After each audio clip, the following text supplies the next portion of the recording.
సాగరంలో సంసారనావ పార్ట్ 36 రచన మీనా కుమారి గారు.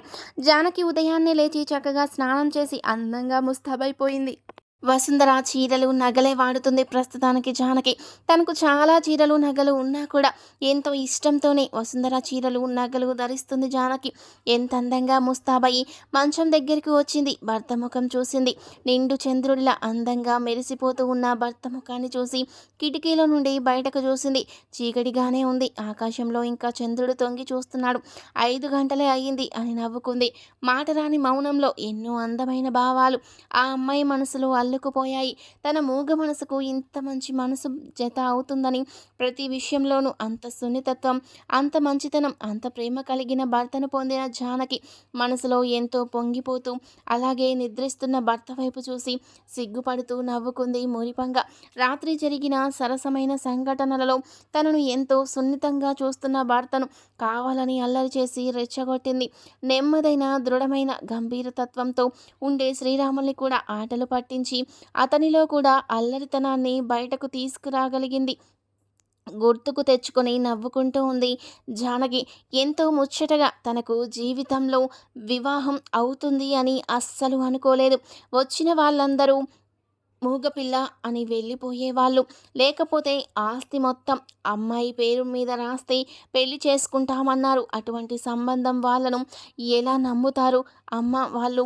అందుకే తనకు ఎంత ఆస్తి ఉన్నా, అందం ఉన్న మాట లేకపోయేసరికి తన జీవితం మౌనంగానే ముగిసిపోతుంది అనుకుంది ఒకప్పుడు జానకి. ఆ తర్వాత శ్రీరాములు గారికి రెండో భార్యగా తనను చేసుకోవాలి అని వాళ్ళ పెద్దవాళ్ళు అడిగారని తెలిసి ఎంతో ఆనందపడింది. వసుంధర అక్క ఎంతో ఆనందంగా చెప్పేది. ఎప్పుడైనా బయట గుడి దగ్గర కలిసినప్పుడు మీ బావగారు ఎంతో మంచివారు, సాక్షాత్ గుడిలో దేవుడి లాంటి వారు అని కూడా చెప్పేది. ఆ మాటలన్నీ కూడా గుర్తు చేసుకొని తన జీవితం కూడా ఆనందంగా ఉంటుంది అనుకుంది. ఆ తర్వాత త్రిపుర పెళ్లికి అడ్డం వచ్చింది. రావడం జరిగిన విషయాలు అన్నీ కూడా దైవ చిత్తం. ఎలా అయితేనేమి భగవంతుడు ఆజ్ఞ ఇచ్చినట్లుగా ఆలస్యం అయినా కూడా అంతా మంచిగా జరిగింది తన విషయంలో. కాసేపు నిద్రపోతారులే, అంతా కలిపి 2 గంటలు కూడా నిద్రించలేదు మరి అని నవ్వుకుంది జానకి. వీడియో చూసే ముందు ప్లీజ్ అండి వీడియోకి తప్పకుండా ఒక లైక్ చేయండి ప్లీజ్. ఎంత మంచిదో అలివేలు. అన్ని విషయాలు నాకేం తెలుస్తాయి, తనే చక్కగా చెప్పింది. అయ్యో తప్పు కదూ అలా ప్రవర్తిస్తే అని తను పలక మీద రాసి చూపిస్తే పెళ్ళైన తర్వాత తప్పెలా అవుతుంది? మనం ఆనందంగా ఉంటూ మనం వచ్చిన కుటుంబం కూడా ఆనందంగా ఉండేలాగా చేయడం మన బాధ్యత కదా, అందుకు తప్పదు మరి అని చెప్పింది అలివేలు. కాబట్టి అలాగే ప్రవర్తించింది. అందుకే ఇటువంటి శ్రీరామచంద్రుడి లాంటి భర్త మనసులో ప్రత్యేక స్థానాన్ని పొందగలిగింది. అక్కడే ఉన్న వసుంధర ఫోటో తీసి చక్కగా తుడిచి బొట్టు పెట్టింది. ఆ ఫోటోని గుండెలకు హత్తుకొని కన్నీరు పెట్టుకుంది. అక్క, ఈనాటి నుండి నువ్వు విడిచి వెళ్ళిన శ్రీరాముడి లాంటి భర్తను దేవుడిలా చూసుకుంటాను. అలాగే నువ్వు ఇచ్చి వెళ్ళిన బంగారు తల్లిని నా బిడ్డగా పెంచుతాను అని మనసులో అనుకుంటూ కన్నీరు అవుతుంది జానకి. శ్రీరాములు పైకి లేచి ఆ దృశ్యాలు చూశాడు. ఆయన మనసుకు ఎంతో సంతోషం. వసుంధర ఫోటో తీసి చక్కగా తుడిచి బొట్టు పెట్టింది అనుకుంటూ ఉన్నాడు. శ్రీరాములు లేచిన సంగతి చూడలేదు జానకి. వెంటనే ఆ ఫోటోని అక్కడ జాగ్రత్తగా పెట్టి బయటకు వెళ్ళింది. ఫ్రిడ్జ్లో పువ్వుల దండలు ఉన్నాయి అని చూసి గులాబీ పూల దండ తీసుకువచ్చింది లోపలికి. ఫోటో తగిలించి ఆ దండను వేసి నమస్కరించుకుంది. నా వరకు నాకు మా ఇంటి ఇలవేల్పువి నువ్వే అక్క. నువ్వెంత మంచిదానివో చిన్నతనం నుండి నాకు తెలుసు. మూగదాన్ని అయినా నన్ను అందరూ హేళన చేసేవారు. ఎంత చక్కటి రూపు ఉన్నా కూడా మాట లేకపోయినా నన్ను అందరూ హేళన చేస్తూ రకరకాలుగా మాట్లాడేవారు. కానీ అలా మాటలు పడాల్సిన పని ఏముంది జానకి అంటూ నీ దగ్గరకు చేర్చుకొని తెలివితేటలు నేర్పించావు. మొట్టమొదటిగా అక్షరాలు దిద్దించావు. నీలోని మంచి విషయాలన్నీ నాకు నేర్పించావు. అక్షరాలు దిద్దిస్తున్నప్పుడు త్రిపుర పలక విసిరి కొట్టింది. కానీ ఆ పలకను తీసుకొచ్చి చక్కగా కడిగి నేను నువ్వు నేర్పిన అక్షరాలు దిద్దుకున్నాను. నిజంగా ఇప్పుడు జరిగిన జీవితాన్ని చూసిన అలాగే అనిపించింది జానకి. అక్క నేర్పిన జ్ఞానాన్ని త్రిపుర తెలుసుకోకుండా విసిరి కొట్టిన పలకలా అందరూ విసిరేసిన ఒక బతికున్న శవంలా మారిపోయింది త్రిపుర జీవితం. కానీ అక్క నేర్పిన జ్ఞానాన్ని తెలుసుకున్న నాకు గొప్ప వంశంలోకి కోడలిగా అడుగు పెట్టాను. అలాగే భగవంతుడి లాంటి భర్త, బంగారం లాంటి కూతురు, చక్కటి సంసారం, మంచి తోటి కోడలు, అన్నిటికీ మించి అందాల మంచి మనసున్న ఆడపడుచు అని ఆనందంగా నవ్వుకుంది. శ్రీరాములకి సంతోషం కలిగింది. కట్టెన అడ్డు ఉండడంతో శ్రీరాములు లేచిన సంగతి జానకి గమనించలేదు. ఇంత మంచి మనసున్న అమ్మాయి నాకు భార్యగా రావడం నేను అదృష్టంగా భావిస్తున్నానంటూ భార్యను దగ్గరకు తీసుకొని గుండెల్లో పొదుపుకున్నాడు శ్రీరాములు. మీ మనసులో ఇటువంటి స్థానాన్ని పొందుతాను అనుకోలేదు. మీ మనసులో వసుంధర అక్క ఉండిపోతుంది. నేను చాలా కష్టపడిపోవాలి మీ జీవితంలోకి రావాలంటే, ముఖ్యంగా మీ ప్రేమను పొందాలంటే అని అనుకున్నాను అని అనుకుంటూ సిగ్గుపడుతూ అల్లరిగా చూసిన జానకి కళ్ళలోని అర్థాన్ని గమనిస్తూ ఏమనుకుంటున్నావు అంటూ అక్కడ ఉన్న పలక బలపమిచ్చాడు శ్రీరాములు. అందంగా నవ్వుతూ తన మనసులో అనుకున్నది అనుకున్నట్లుగా రాసేసింది జానకి. నిజమే జానకి, నువ్వు కాబట్టే నేను ఇలా మారాను. ఏమో అనుకుంటున్నాను. నాకు రూపంలో, గుణంలో, సౌమ్యంలో, నీ నవ్వులో అంతా కూడా వసుంధర కనిపించింది. పైగా వసుంధర చీరలే కట్టుకుంటూ, ఆమె నగలే పెట్టుకుంటూ నా మనసును మైమరపించేలా చేశావు. అందుకే నిజంగా నిన్ను నా మనసులో వసుంధర స్థానంలో నిలుపుకోగలిగాను అంటూ శ్రీరాములు అంటుంటే ఎంతో ఆనందంగా భారతయ్య గుండె శబ్దాన్ని వింటూ ఆ గుండెల్లో జానకి అని పిలిచినట్లుగా అనిపించి సిగ్గుపడింది జానకి. ఎంతైనా అల్లరమ్మాయి జానకి. వెంటనే శ్రీరాములు బుగ్గ మీద తనకు తానుగా ముద్దు పెట్టుకుంది. నవ్వుకున్నాడు శ్రీరాములు. మాటలు రాని అమ్మాయికి చాలా కోరికలున్నాయి, చెప్పలేనివి కదూ అంటున్న భర్త వైపు చూసి సిగ్గుపడింది జానకి. శ్రీరాములు మాట్లాడుతూ, వసుంధర చాలా సున్నితమైన అమ్మాయిలా ఉండేది. అప్పుడు నాకు తెలిసి తెలియని తత్వంతో ఉన్నాను. అప్పుడు మేము ఇద్దరం కూడా చెప్పాలంటే మొదటి రోజుల్లోనే మొహమాటంగానే సంసారం చేశాము. ఇద్దరం బాధ్యతల ప్రపంచంలో ఎవరి బాధ్యతలు వారు సక్రమంగా నిర్వర్తించాలి అని. ఎటువంటి ప్రేమ జీవితానికి అంత సమయం ఇవ్వలేదు జానకి. కానీ నువ్వు చాలా అల్లరమ్మాయివి. నాలాంటి వాడి మనసులో కూడా చురుకుతనాన్ని నెలకొల్పావు అంటూ నవ్వాడు శ్రీరాములు. మీరు స్నానం చేయాలి, ఇలా ఉండకూడదు అంటూ పలక మీద రాసి అందంగా నవ్వింది జానకి. స్నానం చేయడానికి లోపలికెళ్ళిన శ్రీరాములకి తను చేయగలిగిన వేడి నీళ్లు బకెట్లో పట్టి ఉన్నాయి. టవలు అన్నీ కూడా రెడీగా ఉన్నాయి. వసుంధర మళ్ళీ నా జీవితంలోకి తిరిగి వచ్చినట్లు ఉంది. అలాగే అన్నీ అమర్చి పెట్టేది అనుకున్న శ్రీరాములకి తన భార్య గుర్తుకొచ్చి కళ్ళల్లో నీళ్ళొచ్చాయి. వసుంధర నా జీవితం ఇలా మారుతుందని, మళ్ళీ నువ్వు వచ్చినట్లుగా వసంతం వచ్చినట్లు అవుతుందని కలలో కూడా అనుకోలేదు. ఇక నా బిడ్డకు నాకు ఏ దిగులు లేదు అని వసుంధరను మనసులో తలుచుకుంటూ ఉన్నాడు శ్రీరాములు. జానకి బయటకు వెళ్ళి బాయిలర్ ఎప్పుడు వెలిగించిందో చక్కగా నీళ్లు కాగిపోయాయి. భర్తకు సాంబ్రాణి ధూపం వేయాలని నిప్పులు తీసుకెళ్తున్న జానకిని చూసి నవ్వుతూ భర్తకు చూపించింది అలివేలు. చూడండి, నేను చెప్పిన ప్రేమ చిట్కాలు ఎలా ఫలించాయో అంటున్న అలివేలు వైపు చూసి నవ్వేశాడు శ్రీనివాస్. నీకు అప్పుడే స్నానం అయ్యింది. చక్కగా సాంబ్రాణి పొగ పెట్టే వాళ్ళు కూడా వచ్చారు. నాకు కంట్లో పొగ పెట్టే వాళ్ళు వచ్చారు అంటూ భార్యగా అంటూ ఉన్న భర్త వైపు చూసి, ఏం చేశాను ఇప్పుడు నేను మిమ్మల్ని అంటూ అలిగిన అలివేలుని చూసి, బుగ్గలు మాత్రం బూరెల్లా ఉంటాయి అంటూ ముద్దుల వర్షం కురిపించి, అల్లరి పిల్ల నువ్వు అడుగు పెట్టాక ఇల్లంతా పండుగ అయిపోయింది అన్నాడు శ్రీనివాస్.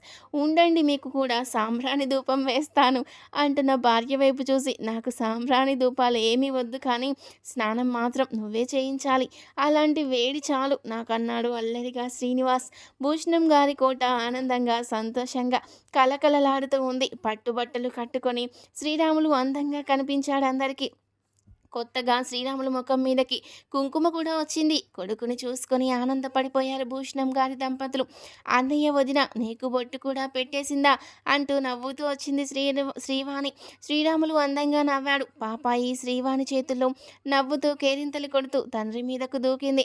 నా బంగారు తల్లి, ఇక నీకు ఏ బాధ లేదమ్మా, నీకు బంగారం లాంటి మనసున్న అమ్మ వచ్చింది, ఇక నాకు ఇబ్బంది లేదనుకుంటూ బిడ్డను గుండెలకు హత్తుకున్నాడు. పాపాయి శ్రీరాములు జుట్టు లాగేసి బొట్టు చెరిపేసింది. అంతే, శ్రీనివాస్ ఒకటే నవ్వులు.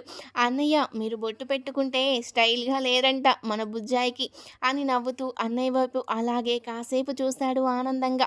పరిపూర్ణమైన ఆనందం ఆయన ముఖంలో కనిపించింది. నిజంగా ఎలా ఉంటుందో, మళ్ళీ సంసార జీవితంలోకి అన్నయ్య అడుగు పెడతాడో లేదో అన్న భావాలు. మూగతనం వల్ల వదిన అన్నయ్యని ఈ దారిలో పెడుతుందో లేదో అనుకున్నాడు శ్రీనివాస్. అస్సలు అనుమానించాల్సిన అవసరమే లేదు. ఆ కళ్ళల్లో మెరుపులు, ఆ ముఖం ముఖంలో నవ్వకుండానే విరుస్తున్న నవ్వులు చూసి చాలా సంతోషపడ్డాడు శ్రీనివాస్. అలివేలు భర్త వైపు చూసి ఎలా ఉంది నా ప్లాన్ అన్నట్లు నవ్వింది. సూపర్ అన్నట్లుగా చూపించాడు శ్రీనివాస్. జానకి కొంత సిగ్గుపడుతున్నట్లుగా బయటకొచ్చింది. అబ్బా వదినలిద్దరూ భలే ఉన్నారమ్మా బుట్ట బొమ్మల్లాగా అంటూ నవ్వుతున్న శ్రీవాణి వైపు చూసి ఇంటి కోడలిద్దరూ కూడా శ్రీవాణికి అటుపక్క ఇటుపక్క నిలబడి నవ్వుతూ ఉన్నారు. ఎంతైనా నీ తర్వాతే శ్రీవాణి అంటూ నవ్వింది అలివేలు. అవును అని తల ఊపింది జానకి. పనికొచ్చిన మంగ ఆ జంటల్ని చూసి మురిసిపోయింది. అబ్బా భూషణం గారిల్లు ఇన్నాళ్లకు కలకలలాడిపోతుంది. కొడుకులు కోడలు అబ్బో ఆడపడచ్చు ఆ ఇంటి మహాలక్ష్మి అని శ్రీవాణి వైపు చూసి ముచ్చటపడింది. పెద్దన్నయ్య ఎక్కడికన్నా వెళ్దాము అందరం కలిసి అని పెద్దన్నయ్య భుజం మీద చేతులు వేసి నవ్వుతూ అడిగింది శ్రీవాణి. శ్రీవాణి చెవి పట్టుకొని బయలుదేరుతున్నాం ఇంకా నీకు తెలీదా అల్లరి పిల్ల అని నవ్వుతూ త్వరగా రెడీ అవ్వండి అందరం కలిసి శ్రీశైలం వెళ్దామని చెప్పాడు శ్రీనివాస్. నాకు చాలా ఇష్టం అన్నట్లుగా సైగ చేసింది జానకి. తనకు చాలా ఇష్టమట చెబుతుంది అంటున్న అలివేలు చెవి పట్టుకున్నాడు శ్రీనివాస్. మాకు అర్థమవుతుంది అంటూ నవ్వేశాడు. వారిని చూసి అందరూ నవ్వేశారు. ఇల్లంతా నవ్వుల నిలయంలో మారిపోయింది. శ్రీశైలం బయలుదేరారు. భూషణం గారి కోట ఇంట్లో అందరూ కుటుంబ సభ్యులు కూడా పెద్దవాళ్ళంతా ఒక వెహికల్లో శ్రీరాములు శ్రీనివాస్ జంటలతో శ్రీవాణి పాప కూడా ఉన్నారు. శ్రీనివాస్ చాలా ఉత్సాహంగా డ్రైవ్ చేస్తున్నాడు. శ్రీరాములు ముఖంలోని తేజస్సు కొట్టొచ్చినట్లు కనిపిస్తోంది. అందం ఆనందం అన్నీ కలబోసిన ఆయన దర్పం మరింత అందంగా ఉంది. అద్దంలో నుండి భర్తను చూసి పదే పదే సిగ్గుపడుతూ ఉంది. చెప్పలేని మనసుతో జానకి తన చేతులను శ్రీరాములు కూర్చున్న వైపు నుండి చిన్నగా పోనిచ్చి ఆయనను తాకుతూ తన చేతులను కళ్ళకద్దుకుంది. ఆమె దృష్టిలో భగవంతుడు ముందు తన భర్త అన్నది ఆమె మనసులోని మౌనమైన అభిప్రాయం. ఆ అభిప్రాయం తన చేష్టలతోనూ అలా చెప్పుకుంటుంది. అలివేలు నవ్వుతూ బావగారిని ఎన్నిసార్లు చూస్తావు జానకి అంటూ అల్లరి పెట్టింది. పక్కపక్క నవ్వేసింది శ్రీవాణి. ఇదిగో అమ్మాయి మా చెల్లెలు ఉంది మా అమ్మాయి ఉంది నీలాంటి అల్లరి మాటలు వాళ్లకు తెలియదు చిన్నపిల్లలు జాగ్రత్త అన్నాడు గొంతు మార్చి ముసలాడిలాగా శ్రీనివాస్. శ్రీరాములు నవ్వుతూ చుట్టూ ఉన్న దారిని చూస్తూ ఎంజాయ్ చేస్తున్నాడు. వీడియో చూసే ముందు ప్లీజ్ అండి వీడియోకి తప్పకుండా ఒక లైక్ చేయండి ప్లీజ్. అమ్మాయి ఏంటి అమ్మాయి నా పేరు అలివేలు అన్నది కోపంగా అలివేలు. అలివేలు మంగ తాయారు కనక మహాలక్ష్మి అంటూ నవ్వుతూ ఉన్నాడు శ్రీనివాస్. ఏమిట్రా అంత పేరు చదివావు అన్నారు శ్రీరాములు నవ్వుతూ. ఏమిటి అంత పేరా అని కళ్ళు పెద్దవి చేసి చేతులు వెడంగా పెట్టి ఇంత పెద్ద పేరా అన్నట్లు చూపించి ప్రశ్నిస్తూ ఉంది జానకి అలివేలు వైపు చూసి. జానకి ఒడిలో ఉన్న పాపాయి నవ్వుతుంది. శ్రీవాణి కూడా నవ్వుతుంది. అంత పెద్ద పేరు మా నానమ్మ తాత మా అమ్మ నాన్న అందరూ కలిపి పెట్టారంట కానీ మా నాన్న పెట్టిన పేరు అలివేలు అందుకని నేను అలివేలు అని పిలిపించుకుంటాను మిగిలిన వాళ్ళంతా తర్వాతే నాకు అన్నది అలివేలు తిప్పుకుంటూ. చాలా గొప్పగా చెబుతుంది. ఓ విరగబాటు చాలు అలివేలు తిప్పుకోకు బండి ఒక పక్క కొరుకుతుంది కంట్రోల్ చేయడం కష్టంగా ఉంది నాకు అన్నాడు శ్రీనివాస్ నవ్వుతూ. నేను అంత బరువున్నానా అన్నది కోపంగా అలివేలు. చాలా తేలికగా ఉన్నాను అంటారు మీరు ఎత్తుకున్నప్పుడు అంటున్న అలివేలు మాటలకు అందంగా తల పట్టుకొని సిగ్గుపడుతూ నవ్వుకున్నారు అమ్మాయిలు. అలివేలు నిజంగా సిగ్గుపడింది మాటలతో ఇరుక్కున్నందుకు. శ్రీనివాస్ కారు అద్దంలో నుండి చూస్తూ నీ పనుంది నా చేతిలో అన్నట్లు భయం పెడుతున్నట్లు చూశాడు. అలివేలు వైపు సారీ అన్నట్లు చెవులు పట్టుకొని అభినయించి చూసింది అలివేలు. శ్రీనివాస్ నవ్వుతూ ఉన్నాడు. అలివేలు అభినయానికి కూలైపోయి శ్రీరాములు ఒక పక్కకు తిరిగి నవ్వుతూ ఉన్నాడు. వదిన నీకు ఇంత పెద్ద పేరు ఉంది అని నాకు తెలియదు అన్నయ్య నిన్ను ఇంత పేరుతోనే పిలుస్తున్నారా రోజు అంటూ నవ్వుతూ ఉంది శ్రీవాణి. అవునమ్మా మొదట్లో ఆ పేరుతో పిలిస్తే గాని పలకనని చెప్పింది మొండి పిల్ల అందుకని నేను ఆ పేరు పిలిచి పిలిచి అలసిపోయి పడిపోయేవాడిని అంటూ నవ్వుతున్నా తమ్ముడి భుజం మీద ఒకటి వేసి నవ్వాడు శ్రీరాములు. అనుకోకుండా అద్దంలో తన వైపు చూస్తున్న భార్య వైపు చూశాడు శ్రీరాములు. పసుపు గులాబీ కలిసిన చక్కటి ఒంటి రంగులో పెద్ద పెద్ద కళ్ళు కొట్టొచ్చినట్లు ఉండే చంద్రబింబం లాంటి ముఖం చెప్పలేని భావాలు. జానకి ముఖంలో మాట్లాడలేని తత్వం వల్ల ఏమో కానీ ఆ కళ్ళల్లో ప్రతి విషయం తెలుస్తున్నట్టుగా ఉంటాయి. ఆ చూపులలో 1000 అర్థాలు. 2-3 రోజులకే బాగా అర్థమైపోయింది శ్రీరాములకి తన భార్య మనసులోని భావాలను కళ్ళల్లో వెతికి చదవడం. ఎప్పుడైతే భర్త తనను చూసినట్లు గమనించిందో జానకి తెగ సిగ్గుపడిపోయింది. శ్రీవాణి పాపాయిని తీసుకో, జానకి సరిగ్గా కూర్చోలేకపోతుంది అంటూ నవ్వింది అలివేలు. ఏం చేస్తారు, వెనక సీట్లో నువ్వున్నావుగా, మామూలుగా ఆక్రమిస్తావా సీటు, నువ్వు అందరినీ సరిగ్గా కూర్చొనిస్తావా, సరిపోతావు కదా అంటూ నవ్వాడు శ్రీనివాస్. సరదాగా ఉంది వారి ప్రయాణం. అబ్బా బోర్ కొడుతుంది, పాట పాడరాదాలి వేదు అన్నాడు శ్రీనివాస్. చీ, అందరి ముందు ఆ పాట నేనెలా పాడనండి అంటూ తెగ సిగ్గుపడిపోయింది. తన పాట అంత గొప్పగా ఉంటుందని భర్త భావించినందుకు గర్వంగా మురిసిపోయింది అలివేలు. శ్రీవానికి నవ్వాగలేదు. ఏం పాట వదినాది అన్నది నవ్వుతూ. జానకి నవ్వుతూ ఉంది. ఏం పాట అది అని సైగ చేస్తుంది. శ్రీవాణి పాడమని బతిమాలుతుంది. ఏ ఏ అంటూ ఆ పాట పాడకే బాబు, పాడమంటే చాలు, తన పెద్ద సింగర్ని అన్న భావన ఎక్కువ, గాడిదలు వచ్చేలా పాడేస్తుంటుంది బాబోయ్ అన్నాడు శ్రీనివాస్ నవ్వుతూ. శ్రీవాణి ఆ పాట నువ్వు కానీ విన్నావంటే అంతే సంగతులు, డాక్టర్ చదవాలి అనుకుంటున్నావు, బుర్రపాడు చేసుకోకు, దాని పాట విని నువ్వు నిన్నే మర్చిపోతావు, అలా పాడుతుంది, అటువంటి పిచ్చి పాటలు పాడుతుంది మీ వదిన అన్నాడు శ్రీనివాస్. అన్నందుకైనా తన పాట ఎంత గొప్పగా పాడుతుందో అందరికీ తెలియజేయాలనుకున్నది మొండిగా అలివేలు. నేను అన్నది ఆ పాట కాదే బాబు, భగవంతుడు దర్శనానికి వెళుతున్నాం కదా, భక్తి పాట పాడమని అడిగాను అన్నాడు శ్రీనివాస్ నవ్వుతూ. ఏం పాట పాడిందిరా మన అలివేలు, అంతలా భయపడిపోతున్నావు అన్నారు శ్రీరాములు. అయ్యో మీరు పెద్దలు, మీకు తెలియదు బావగారం, నేను బాగా పాడుతాను, నేను పాడే పాట మీ తమ్ముడు గారికి నచ్చలేదు అంటూ శ్రీనివాస్ వైపు చిరుకోపంగా చూస్తూ సిగ్గుపడిపోతూ ఉన్న అలివేలు చూసి మరింత ఆశ్చర్యపోయారు జానకి శ్రీవాణి. పాపాయి ఒకరి ఒడిలో నుండి మరొకరి ఒడిలోకి దూకుతూ ఉంది. తెల్లగా రబ్బరు బొమ్మలాగా అందంగా చక్రాలు లాంటి కళ్ళతో అందరినీ గమనిస్తూ అప్పుడప్పుడు బోసి నవ్వులు నవ్వుతూ అలరిస్తూ ఉన్నది. ఇప్పుడు అలివేలు ఒడిలోకి దూకేసింది. నా బంగారు తల్లికి జోలపాట పాడనా అన్నది అలివేలు. పాడు, నీ జోలపాటకు చుట్టుపక్కల అడవిలో ఉన్న జంతువులన్నీ బయటకు వస్తాయి, మన ప్రయాణం చాలా కష్టమైపోతుందన్నాడు నవ్వుతూ శ్రీనివాస్. వదిన, అన్నయ్య అలాగే అంటారు, నువ్వేం పాట పాడావు, అన్నయ్య భయపడినా ఆ పాట వినాలని నాకున్నది అంటూ చాలా గారాభంగా అడిగింది అలివేలు భుజం మీద వాలుతూ. అలివేలు చేయి పట్టుకొని పాడవా అంటూ కళ్ళతోనే బతిమాలింది జానకి. పాపాయిని తన ముఖానికి దగ్గరగా పెట్టుకొనున్న అలివేలు కళ్ళల్లోకి చూస్తూ జుట్టు పీకుతూ నవ్వుతూ ఉన్నది పాపాయి. ఏమిటి, నువ్వు కూడా పాట పాడమని జుట్టు పీకుతున్నావా, నువ్వు విన్నావుగా మీ బాబాయ్తో పాట, నా పాట నీకు నచ్చిందిగా నా బుజ్జాయి, ఇంకా తప్పేదేముంది అన్నది అలివేలు. అయ్య బాబోయ్, నీకు పుణ్యం ఉంటుంది, టైర్లు పంచర్ అవుతాయి, ఏమో పాడకే, నీకు పుణ్యం ఉంటుంది అంటూ ఉన్నాడు శ్రీనివాస్. శ్రీనివాస్ భుజం మీద ఒకటి వేసి ఆపరా అల్లరి, పాడమ్మా నువ్వు అని చెప్పారు శ్రీరాములు. ఎంతో శ్రావ్యమైన పాట కోసం అందరూ ఎదురు చూస్తున్నారు. అంతే, పాపాయిని శ్రీవానికి అందించి ఒక్కసారిగా హుషారుగా గుర్రం సగిలించినట్లుగా అని గొంతు సరి చేసుకొని పాట అందుకుంది అలివేలు.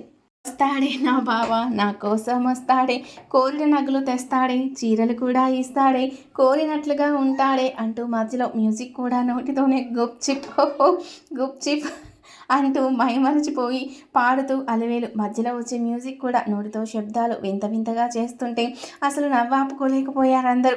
పాట ఆపకపోయావంటే వచ్చానంటే తంతానన్నాడు పక్కపక్క నవ్వుతూ శ్రీనివాస్. చిక్ కాదే, గొప్ప చిక్కుని పాట వినడం అంటూ నవ్వుతూ ఉన్న తమ్ముడిని చూసి నవ్వేశాడు శ్రీరాములు.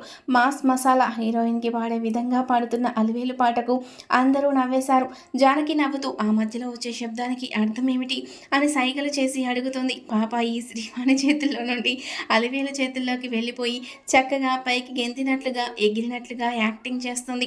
గుప్ చిక్ అన్న మాటకు పాపాయి బాడీలో రియాక్షన్ భలే ఉంది, ఫాస్ట్గా. అంతే, పాటలోకి వెళ్ళిన అలివేలు చాలా బాగా పాడుతుంది. నాయుడు బావ కోసం అల్లరి ఎంకి పాటల్లోనే నాటుగా ఉండే మోటు పాటలాగా అనిపించిన పాడే విధానంలో తెగ నవ్వించింది అలివేలు.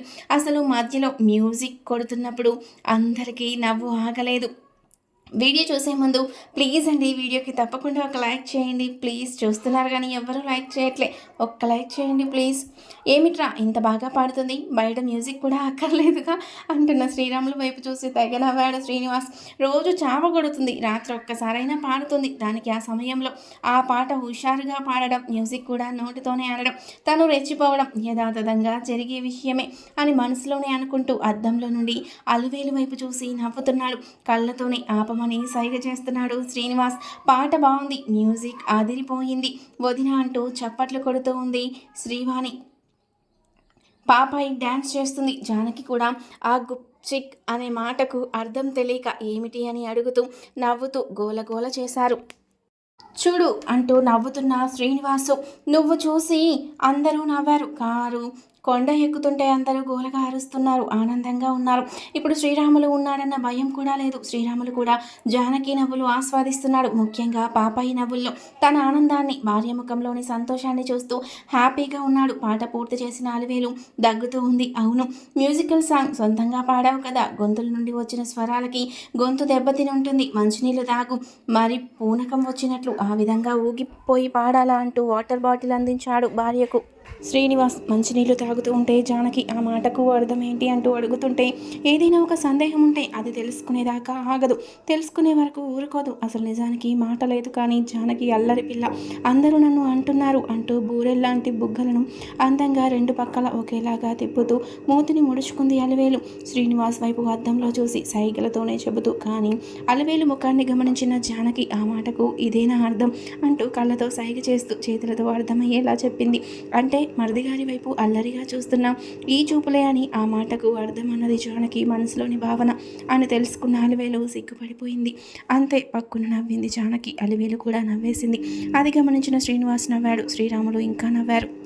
ఇక శ్రీవాణి పాపాయి అయితే నవ్వుతూ ఒక రకంగా డ్యాన్స్ వేస్తూ ఉన్నారు. శ్రీవాణి పాపతో అల్లరి చేస్తూ డ్యాన్స్ కూడా తన చేతుల సహాయంతో చేయిస్తూ ఉంది. పాపతో ప్రతి మాట తెలుసుకోవాలని, ప్రతి మాట అందంగా మాట్లాడాలని ఎన్నో భావాలుంటాయి. ఆ చెప్పలేని బాధ, భావనలు తన భార్యలో చూస్తూ ఉన్న శ్రీరాములు మనసుకు భార్యకు మాట వస్తే ఇంకెంత అందంగా ఉంటుందో అనుకున్న శ్రీరాములు, శ్రీనివాస్ ఒకసారి మీ వదిన్ను హాస్పిటల్లో చూపిద్దామా, మాటలు ఎందుకు రావడం లేదో ఏమిటో తెలుసుకుందామన్నారు. శ్రీనివాస్కి ఆనందంగా అనిపించింది. అన్నయ్య కొంత దారిలోకి వచ్చేసి ఇక ఏ బాధ లేదు. ఆయన మనసులో దిగులు, వేరే వేరే బాధలు ఇక రానే రావు అనుకుని, తప్పకుండా అన్నయ్య, మంచి డాక్టర్లు ఎక్కడున్నారో నేను కనుక్కుంటాను, 1-2 రోజుల్లో తెలుసుకొని మనం అక్కడికి వెళ్ళి వదినకు చూపిద్దామన్నాడు శ్రీనివాస్. అబ్బా, అప్పుడు ఎంతో సంతోషంగా ఉంటుంది. నాలాగా ఇలా మంచిగా అందంగా పాటలు పాడాలని ఉంటుందిగా. జానకి కూడా తను కూడా ఏం పాట పాడుతుందో, లేకపోతే నాకు వచ్చిన పాటలు నేను నేర్పిస్తాను, అప్పుడు చూడొచ్చు కదా అంటున్న అలివేలు మాటలోని అమాయకత్వం, స్వచ్ఛమైన అందం, ఆనందం అన్నీ గమనించి ఒకటే నవ్వులు. అవును వదిన, ఇలాంటి పాటే జానకి వదిన పాడితే, తోడుగా నువ్వు పాడితే ఇక అన్నయ్యలకు మాకు నవ్వుల పండగ కదూ బుజ్జాయి అంటూ పాపాయిని ఆడిస్తూ నవ్వింది శ్రీవాణి. ఏం అర్థమైందో పాపాయి తెగబోసి నవ్వులు ఒలికిస్తుంది. తర్వాత ఏం జరిగిందనేది నెక్స్ట్ పార్ట్లో తెలుసుకుందాం. వీడియో నచ్చితే తప్పకుండా లైక్ చేసి సబ్స్క్రైబ్ చేసుకోండి. Thank you for watching.